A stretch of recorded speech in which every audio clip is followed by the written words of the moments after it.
Good evening student. आज हमारा third lecture है आरओ की हाई यील्डिंग सीरीज का। तो इसमें आज हम देखेंगे रिलेशनशिप। ठीक है, रिलेशनशिप क्वेश्चन कह रहा हूँ मैं, रिलेशनशिप। ठीक है, साथ के साथ हम डिस्टेंस थोड़ा सा समझ लेते हैं कि डिस्टेंस वाले क्वेश्चंस भी आते हैं हमारे यहाँ पर। उसके साथ आप एक बार को ये समझ लीजिए कि नंबर सीरीज तो मैं आपको अलग लेक्चर में करा दूंगा। ठीक है, और आपको मैं क्या करा देता हूँ आज, हाँ, कुछ मैथ वाले करा देता हूँ, एसआई और थोड़ा परसेंटेज करा देता हूँ। तो ये चार चीज़ें मैं आपको इसमें करा देता हूँ। तो सबसे पहले देखो, एक एसआई का क्वेश्चन आया था आपका लास्ट ईयर। तो एसआई का आपको फॉर्मूला पता होना चाहिए। ठीक है, interest is equal to P into R into T upon 100। ठीक है, ये आपको अगर फॉर्मूला आता है तो आपका सवाल इसी फॉर्मूले को लगाकर हो जाएगा वहां पर। जैसे पिछले साल एक सवाल इन्होंने पूछा था जिसमें शायद ये दिया था कि आपका मान लीजिए 10% पे 5 साल अगर कोई अमाउंट जमा रहता है तो उसमें इंटरेस्ट मिलता है, सपोज हमको 500 मिला। ठीक है, तो हमसे पूछा गया था कि भाई 15% में, मतलब ये मैं हाइपोथेटिकल नंबर बता रहा हूँ क्योंकि एक्चुअल नंबर तो शायद कुछ और ही। चलिए, मुझे एक्चुअल क्वेश्चन मिल गया, मैं एक्चुअल लिख देता हूँ आपसे। एक अमाउंट है, amount at 7% for 5 year gives 540 interest. और आपसे पूछा गया था वही अमाउंट जो है आपकी 9% पे फॉर 3 ईयर्स कितना इंटरेस्ट देगा। तो मैंने आपको फॉर्मूला ऊपर बताया कि भाई आपको कुछ नहीं करना है, interest is equal to P into R into T upon 100। तो ऐसे क्वेश्चन में जब हमें प्रिंसिपल अमाउंट नहीं दिया गया है तो हम क्या करेंगे, देखो ट्रिक्स तो बहुत सारी है मैं, लेकिन अगर आपको नहीं आता उसको समझाने के लिए कह रहा हूँ। तो P को हम अज्यूम कर लेंगे 100x। 100x क्यों करते हैं, क्योंकि नीचे भी हमारा 100 होता है, इसलिए हम 100x अज्यूम करते हैं। तो पहले इक्वेशन में अगर हम देखेंगे, डालोगे आप, तो 540 हमें इंटरेस्ट है, हमें पता है। प्रिंसिपल अमाउंट हमें नहीं पता। ठीक है, तो हमने उसको 100x माना था, 100x लिख दिया हमने। आर कितना दिया गया था, 7% दिया गया था। और कितने साल के लिए दिया गया है, 5 साल के लिए दिया गया है। और किससे डिवाइड करना है हमको, 100 से डिवाइड करना है। तो 100 कट गया आपका।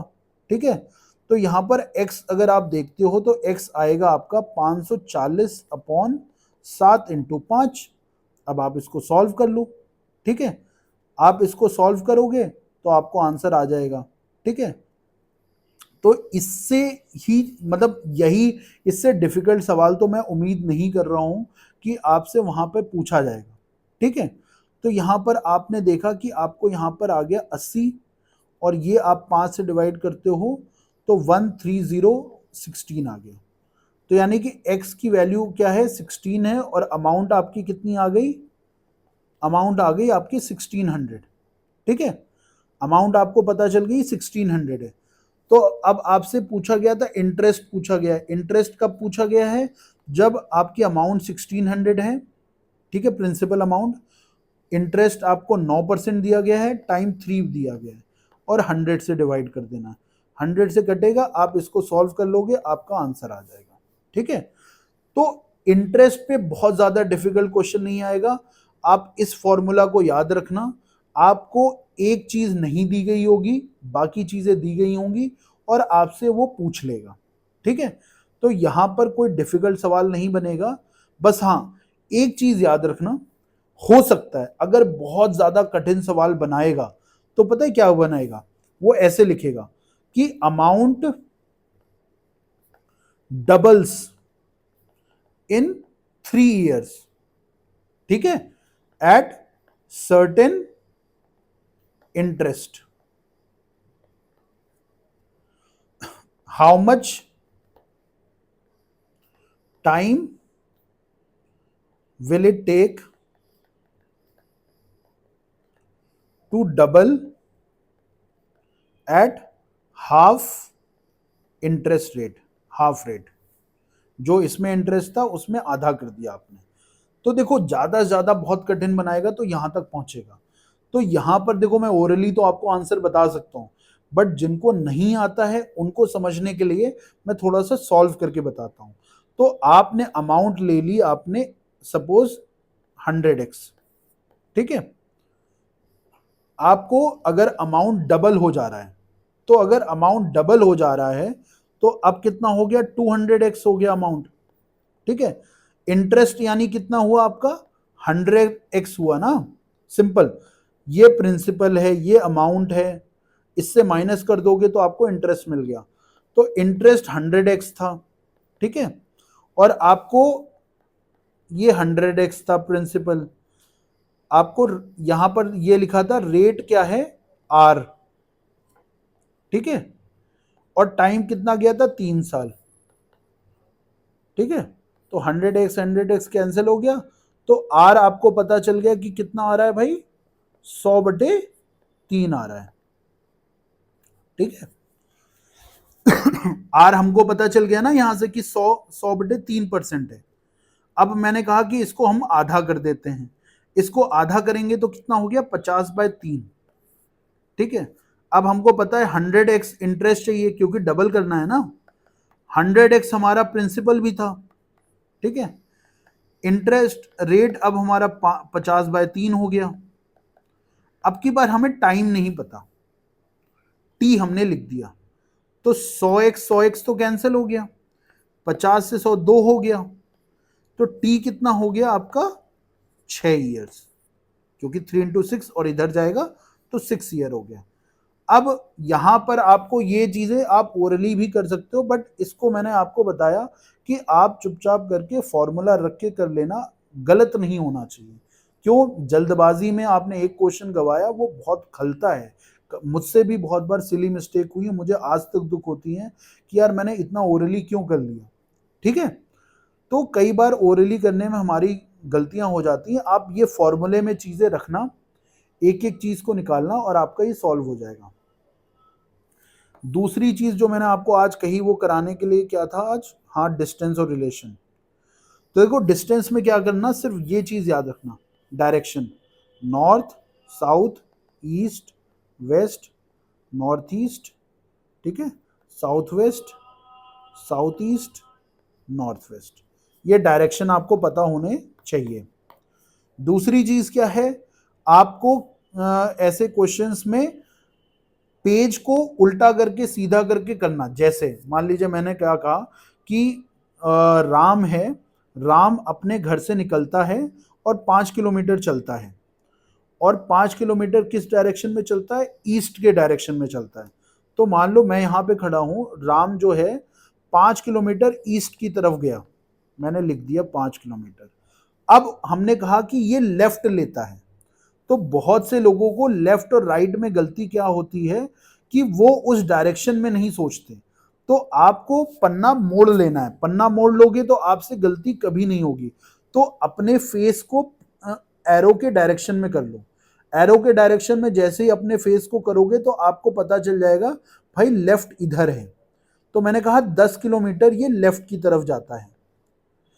अब मैं 10 किलोमीटर, अब मेरा फेस एरो इधर है, तो अब मैं फिर से पन्ने को घुमाऊंगा और अपने फेस को एरो की तरफ कर दूंगा, और मैं फिर करूंगा, मैंने कहा कि राइट ले लेता है, राइट कितना ले लेता है, 8 किलोमीटर, ठीक है, 8 किलोमीटर राइट ले लेता है।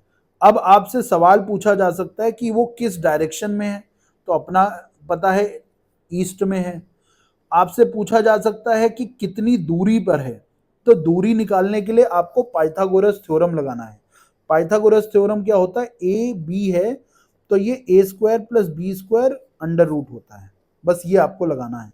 अगर ये ए और बी है तो इसकी स्क्वायर रूट करना है, A square plus B square under root ले लेना है। तो यहां पर देखो, अगर मैं यहां पर इस ट्राइंगल को ड्रॉ करता हूं तो ये डिस्टेंस होगी हमारी, तो हमें पता है ये 5 है, तो ये भाई 8 किलोमीटर होगा, ये कितना होगा, 10 किलोमीटर होगा। तो हमने क्या करना है, ये हमें पता चल गई ये 13 किलोमीटर की है, ये 10 किलोमीटर की है, तो हमने 100 प्लस 169 अंडर रूट कर दिया, सिंपल, ठीक है। तो इसमें कुछ नहीं मुश्किल होता है, बस गलती बच्चों से कहाँ होती है, राइट और लेफ्ट, क्लॉकवाइज एंटी क्लॉकवाइज करने में, ठीक है, बस आप अपने पन्ने को घुमा लो, इतना ज्यादा शर्माओ नहीं, सब कुछ दिमाग में मेंटली नहीं करना होता है। आप पन्ने को घुमा लो, आपको तुरंत समझ में आ जाएगा कि एंटी क्लॉकवाइज कौन सा होगा, क्लॉकवाइज कौन सा होगा, राइट कौन सा होगा, लेफ्ट कौन सा होगा। जिस डायरेक्शन में एरो है उस डायरेक्शन में अपने फेस को कर लेना, गलती कभी नहीं होगी। ठीक है, फिर आपको मैंने क्या आज कराने के लिए कहा, रिलेशनशिप। हाँ, तो रिलेशनशिप वाले क्वेश्चंस भी क्या होते हैं, आपसे रिलेशनशिप वाले क्वेश्चन में हो सकता है दिया हो कि भाई फलाना पर्सन जो है ना मेरे भाई के चाचा के ताऊ का लड़का के ऐसे होगा। तो ऐसे क्या, ऐसे सवालों में करना क्या होता है, जनरेशंस अलग अलग लाइन में लिखनी होती है।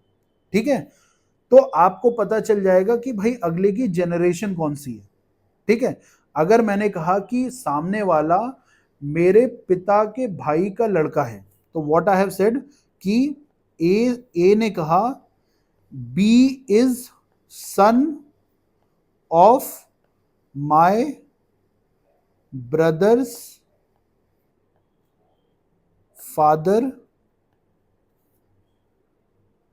फादर्स।